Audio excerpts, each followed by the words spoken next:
sampai ketemu lagi ya di Emang nggak pernah ketemu. ketemu lagi di Kasihan guys, podcast. error ngantuk katanya. Masih siang. Iya, masih siang ngantuk. Oh enggak Bu, gini Bu. Kemarin yang jangankan ngobrolkan orang lain ini mah ya. Ini mah Ngobrolin diri sendiri. ke diri sendiri aja. Dia emang suka ngobrolin diri sendiri. Tahun-tahun sekarang tuh lapangan pekerjaan teh susah banget. Tahun kemarin kali. Tahun kemarin. Tahun-tahun kemarin kan banyak orang yang mengeluh juga.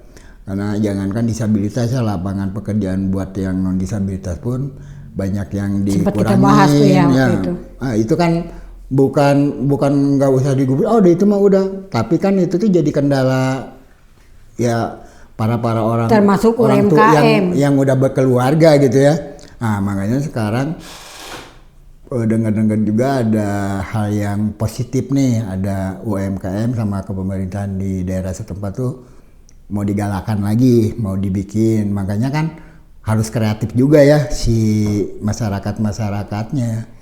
Cari event ada event kayak perusahaan bikin event, terus ada UMKM buat disabilitas itu di daerah situ sebulan sekali. Oh iya mah gini sih Pak, kan dengar-dengar katanya UMKM tahun 2026 tuh bakal meningkat katanya, tapi diusahakan kalau pengen meningkat itu harus berinovasi gitu. Ya, iya. Harus berinovasi guys kalau pengen UMKM. Ada lahannya, ada tempatnya, perizinnya ada, tapi terus itu, jangan gini Pak, jangan UMKM disabilitas aja. Kenapa nggak disatuin gitu? Jadi campur gitu sama non disabilitas. Nggak, maksudnya teh kan kelompok UMKM disabilitas bisa, tapi nanti kalau ada event-event itu disatuin dengan yang umum gitu Bu. Gitu kan? Bisa produksinya, bisa apa sih kelompoknya, maksudnya kan pengennya gini ya, kan ada kelompok nih UMKM di kabupaten kota se-Indonesia gitu ya. Yang saya tahu sekarang tuh kalau nggak kitanya yang sebagai disabilitas yang pintar-pintar amat mah itu kadang-kadang terpisah, padahal mah masuk aja di yang grup UMKM non disabilitas. Pengelompokannya maksudnya kan meren, ini mah ya saya kan nggak tahu juga. Kelompok UMKM disabilitas dengan UMKM non disabilitas itu kan sama aja sebenarnya. Seharusnya. Tinggal yang mewadahinya disatuin gitu, bahwa sekarang mah kan aksesnya sama, kepentingannya sama, kenapa harus dipisah kan gitu. Kan enak kalau ada event di perusahaan apa nih, biasanya hari Minggu atau sebulan 3 kali gitu ya, ada pameran apa, dilibatkan lah buat UMKM disabilitasnya gitu. Tapi sebenarnya gini ya guys, UMKM disabilitas tuh sebenarnya nggak kalah unggul sih sama yang non disabilitas sama yang umum. Tapi kita harus lebih berinovasi lagi sebenarnya dengan yang umum gitu. Jangan melihat UMKM disabilitas karena kedisabilitasan juga. Nah, dari inovasi itu kayak packaging udah jelas gitu ya, rasa gitu kan. Terus jangan yang monoton gitu, kayak dagang satu orang dagang seblak lagi promo seblak semua yang didagang. Terus bagaimana caranya gitu ya, kalaupun mau dagang seblak si orang tersebut tertarik untuk beli seblak kita, untuk makan seblak kita, berarti kan seblak kita harus berbeda dari yang lain tuh ya. Bagaimana tuh caranya gitu, apa dia si ininya yang toppingnya yang berbeda dengan yang lain gitu kan. Iya tuh batu kerikil gitu ya. Nah, kan sebenarnya mah ingat makanan. Udah ada ya seblak jengkol. Enggak Bu. Bu ingat nggak makanan zaman dulu kayak getuk lindri, ciwal gitu ya? Kenapa itu kan nggak makanan diangkat? tradisional. Iya, itu kan bisa diangkat juga ya, packagingnya yang bagus gitu, terus rasa mah tetap gitu ya, warna kan bisa dirubah warnanya. Oh sekarang mah lagi tren warna ini, kan makanan juga kalau dilihat cara iklannya ya, cara penawarannya melewat medsos gitu kan ya. Digital marketing ya kayak dan gitu. ini yang saya pernah lihat gitu ya, di kota Bandung nih saya pernah lihat ada UMKM non disabilitas tuh didampingi sampai dia ada satu event gitu ya, ada satu event tuh UMKM turun, si pendampingnya juga ikut turun. Nah untuk yang disabilitas belum dengar tuh, belum lihat, nggak tahu yang lain udah merasakan atau belum gitu ya, saya nggak tahu. Tapi setahu saya udah teman-teman UMKM disabilitas tuh belum didampingi sampai turun ke lapangan kayak gitu sama orang pendampingnya gitu. Pernah pada ikut pelatihan tapi hanya secara online tuh ya. Sedangkan secara online tuh kan nggak nyata gitu kan. biar dia tahu gitu. Terus teman-teman, kalau saya sendiri sih udah pernah ikut ya dilatih gitu bagaimana kita bikin UMKM supaya manjang gitu kan. Itu kan harus tahu permodalan teh bukan hanya uang masuk uang keluar gitu kan, itu kan pasti diajarin manajemennya harus manajemennya harus dipelajarin supaya pengen jadi pengusaha tuh nggak semudah membalikan telapak tangan. Memang ada jatuh bangun tapi kan jatuh wae mah tapi kan pengusaha. Bisa kerjasama ya, yang satu orang bisa masak ya, yang lainnya di manajemennya itu kan harus kerjasama. Jadi jangan ini sendiri kecuali memang sekarang kan mikirin masak terus mikirin ini nggak ini apa-apa Pak, kalau dari nol mah kita. Iya, tapi kan kalau yang namanya udah ada ini mah udah ada UMKM mah kan besar lah. Ya maksudnya kalau dia mampu untuk menghandle manajemennya juga gitu ya. Ya bisa mangga silakan sama gitu ya. Minimal nggak sama tapi orang lain. Ketika juga. Misalnya saya hanya bisa masak makanan seenak mungkin gitu, tapi saya nggak paham tentang manajemennya. Anaknya atau suaminya. Saya serahkan. Terus saya nggak bisa pakai motor, Pak, bawa motor. Iya. Misalnya kalau pakai motor gitu yang kan. Yang kerjasama itu. Iya gitu. Makanya kan di situ ada manajemennya untuk bagaimana ini PPH-nya gitu, barang menyusut itu kan ada pastilah gitu kan. Kalau didamping pasti ada kayak gitunya. Kalau kita nggak didamping, dagang sistik katanya gitu ya, semua sistik udah packaging begitu aja, hasil cuma rasa aja yang ada gurih. Tapi kan orang juga gimana mau belinya, lihat packagingnya kayak begitu gitu ya, terus dalamnya hancur, gimana caranya orang tertarik gitu kan untuk beli produk kita gitu kan. Itu yang inovasi yang inovasinya bukan hanya dari rasa gitu ya, dari iklannya gitu kan. Dan sebenarnya mah kan harus benar-benar disusun baik gitu ya. Cara negosiasi sama customer. Iyalah, maksudnya dari pembelanjaan juga supaya untungnya lumayan. Oh ini tuh pembuatannya supaya nggak, kan banyak orang mah kalau jualannya, saya jualan kadang-kadang untungnya mana ya. Gitu. Kayak adik kita kan ikut UMKM, terus dia belajar presentasi, didamping terus. Iya, harusnya gitu. Itu di Bogor didamping terus sampai dia dapat penghargaan, presentasi aja dapat penghargaan. Itu berbayar kan, apa dari pemerintah? Enggak, awalnya dari pemerintah itu, terus ada pendampingan khusus, jadi diperkelompok, tapi terus ningkat gitu kan, alhamdulillah. Ya kan kalau UMKM mah nggak khusus jualan makanan yang lagi ngetren ya, kayak jualan bawang goreng, terus pengemasan bawang merah, kan kalau beli di pasar mah yang di maksudnya tinggal diinjol-injolnya apa sih bahasa Indonesianya? Kayak sekarang aja gitu ya, kayak jualan UMKM itu termasuknya. Kita nggak bisa udah aja ikan basah yang dapat bumbuin gitu ya, kita punya freezer ya kan, tapi kan dirasa yang penting kan itu sama pengemasan pakai di vakum gitu, dia bisa stok untuk seminggu gitu kan. Dagang orang kan sekarang kalau beli ikan udah pada males untuk bersihin gitu, itu tinggal goreng, praktis gitu.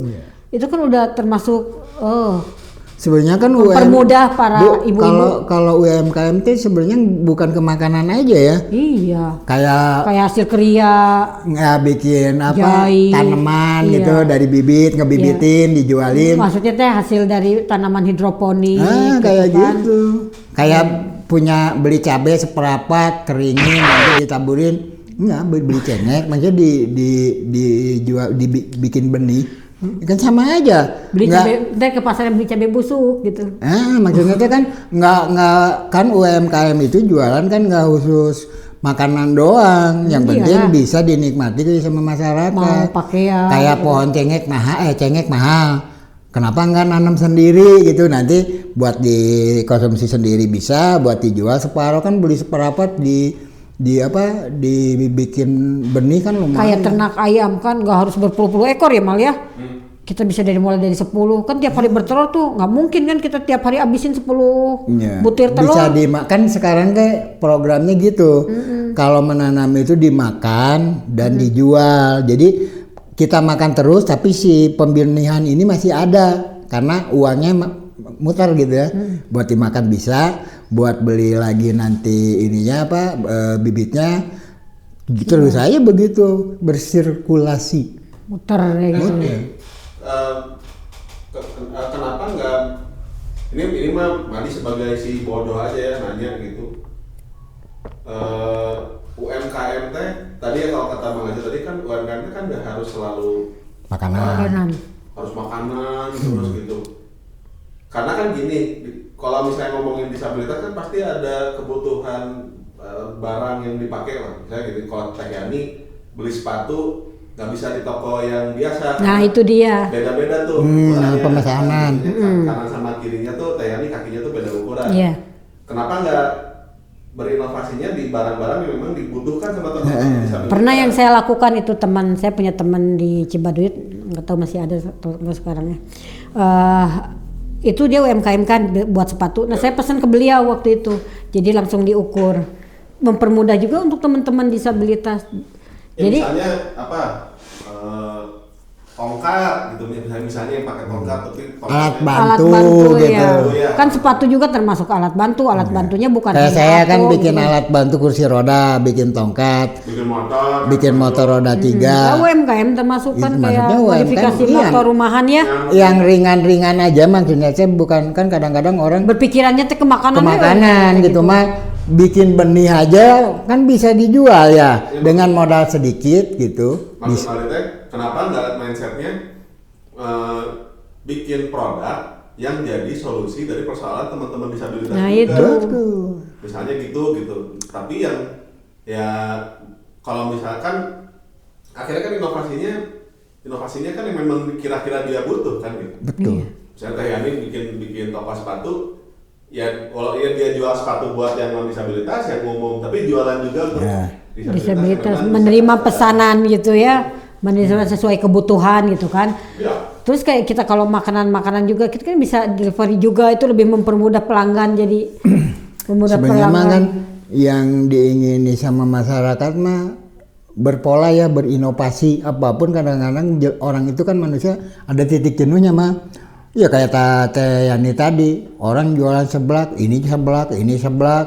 Ya, tapi kan kalau yang lebih bagusnya mah ada yang lain kayak makanan zaman dulu diangkat lagi gitu ya kan. Yang penting rasa gitu ya. Terus dari warna, dari apapun bikin orang tertarik gitu. Dan nggak susah-susah banget sih kalau jangan sampai kayak gini, kita disabilitas ngejual lebih mahal. Tapi rasa kurang ini gitu kan, harus sepadan sih. Iya, harus seimbang gitu kan. Ya kalau pingin maju mah kan udah ada aturannya ya. Iya. Dari segi apapun udah ada aturannya. Terus jangan harus jujur kalau dagang mah intinya mah jujur, jangan bilang itu saya yang bikin, itu saya bikin, ternyata bukan dia yang bikin. Toh kita juga nggak apa-apa kalau dia sebagai reseller ya masuk UMKM, jangan soalnya bilang kan jujur. Penghargaan apalagi terhadap disabilitas itu lebih sebenarnya mah disabilitas gini, ketika lebih gampang mah.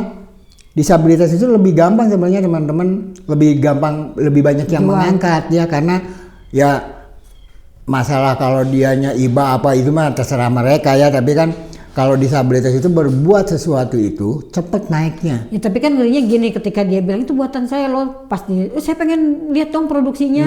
Nah itu kan yang bikin ngeri kan. Tuh, bikin ngeri itu kan pas pengen si pembelinya pengen tahu produksi. Aneh ya orang tersebut kok bisa gitu kan bikin makanan seenak ini sementara ngelihat kondisinya seperti itu, apa benar? Kayaknya pengen lihat gitu kan. Kalau dia memang benar-benar wah apresiasi sekali gitu, akhirnya dia saya berlangganan gitu kan. Jangankan orang lain, kita teman sendiri juga pasti ke mereka ke dia. Kadang-kadang kita juga kan teman sendiri gitu ya, kalau ngelihat teman ini kita masih apa iya gitu. Padahal sesama disabilitas tapi masih dalam tanda tanya apa iya gitu kan.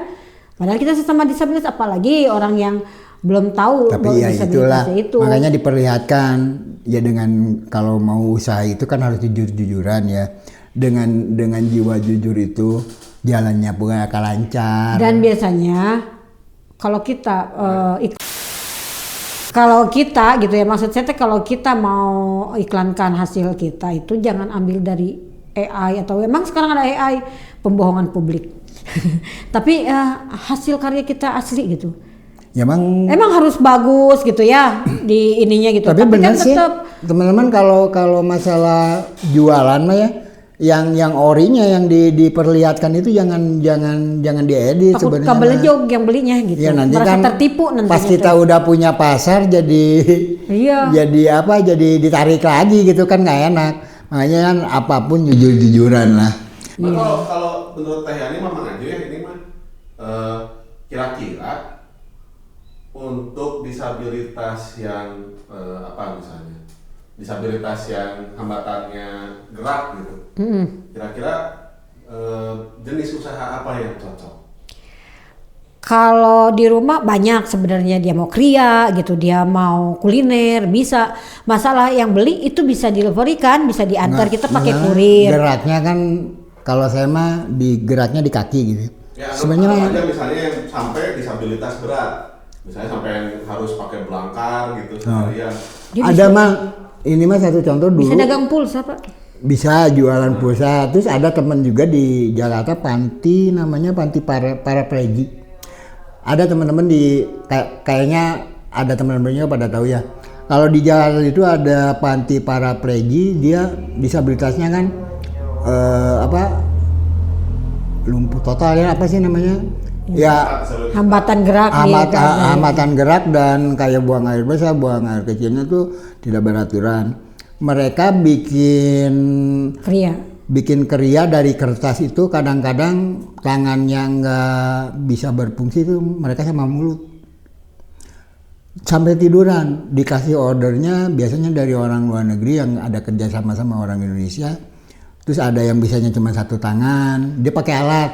Oh berarti kria, berarti jenis kayak kria. Iya, teman kita kan juga waktu itu kria, tapi akhirnya kan macam-macam kria. Iya, teman kita juga kan waktu itu kria, dia bagus, akhirnya banyak yang pesan, tapi dengan kondisi dia yang disabilitasnya paraplegia yang tidak kuat untuk duduk lama, malah ya tidur kebanyakan. Iya, tidak kuat untuk duduk lama-lama, akhirnya dia nggak kebadanan karena dia nggak paham bagaimana harus meng-hire orang juga.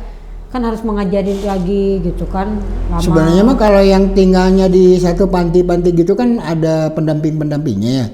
Terus yang mereka dapat proyek tuh yang bagus mah kayak di Jakarta kebanyakan dapat proyeknya dari luar gitu, harus bikin ini waktunya sekian hari gitu ya. Sebenarnya mah bisa-bisa aja sih ya teman-teman yang saya lihat gitu ya, bisa-bisa aja. Yang penting kan si disabilitasnya ada kemauan, terus ada pendampingnya lebih bagus ya Bu, buat mengejarkan sesuatu bisa mendapatkan hasil. Terus biasanya Teh Yani Bang Ajo kalau karena tadi dibahas ya katanya UMKM itu lagi digadang-gadang lagi nih sama pemerintahnya gitu ya, supaya masyarakat Indonesia teh mulai melek usaha lah gitu. Yeah. Nah untuk di kalangan teman-teman disabilitas fasilitasnya teh apa sih yang dikasih sama pemerintah teh kalau ada yang mau jadi pelaku UMKM gitu? Nah kan salah satunya dari Dinas Sosial itu ada web gitu ya, ada web salah satunya. Kemudian dari Kemensos suka ada dari kalau di Bandung Barat dan Cimahi dan Kabupaten Bandung itu bisa ke Abioso. Sentra Abioso. Nah, ya Sentra Abioso yang bawahannya dari bawahan Kemensos. Nah, kalau di Kabupaten Bandung itu ada dari Dinsos itu 1 tahun sekali dari web usaha kelompok gitu kan. Nah, belum lagi dari yang swasta web. UEOB web. Pokoknya usaha. Pokoknya kayak itu, pokoknya usaha apa ya? Pokoknya itu usaha kelompok buat masyarakat ya. Nah itu masyarakat disabilitas semua sih sebenarnya bukan web itu buat disabilitas dan umum, nanti kan kelompok yang penting dia. Nah itu cuma satu yang agak kurangnya itu pendampingan secara bukan secara berkala, jadi secara apa ya menyeluruh dari nol dari produksi. Kalau misalnya bantuan permodalan gitu ya, permodalan misalnya usaha dagang gitu ya, kita kasih nih satu warung gitu kan, nih ini saya kasih modal misalnya 10 juta isi warung. Nah itu kan harus dikontrol kan, harusnya per berapa bulan misalnya, per hari nanti kan dikasih tahu, ditanya itu penghasilan per hari berapa, terus uangnya mana yang disisihkan, keuntungan mana yang dibelanjakan lagi, itu kan harus kan. Karena kan sementara sampai saat ini banyak yang hanya diberikan kemudian tidak banyak tutup, tidak ada monitoring yang akhirnya tutup buku gitu ya. ajuan lagi kapan terus kan, kayak gini Pak, kayak gini nih kemarin dapat bantuan gitu kan ya, dikasih suruh bikin sistik gitu terigu nggak lengkap gitu ya, terus teman-teman protes sedangkan uangnya enggak gitu kan, padahal kan kata saya gini kemarin udah rencana waktu itu mau uangnya langsung ditransfer ke masing-masing, tapi setelah uangnya dikasih tuh harus ada bukti pembelanjaan gitu ya, akan dimonitoring terus, ini kan enggak kan, diserahkan ke pemerintahan yang bawah gitu, terus dibelanjain tidak sesuai, tidak komplit, suruh dagang pangsit ada yang kurang barangnya, berarti kan kita harus ngemodal lagi, ya nggak apa-apa kalau kita yang ada mah gitu ya, ntar bilangnya gini, masa sih cuma modal tinggal gitu aja nggak punya, ya makanya ngajuin ya nggak punya gitu kan, ya makanya modalinnya harus selengkap mungkin gitu kan, kayak gitu, makanya kita juga insya Allah mau mulai juga ya UMKM dari yang kita yang semudah mungkin yang kita bisa gitu ya, kan benar mau itu tidak harus langsung wah, makanya namanya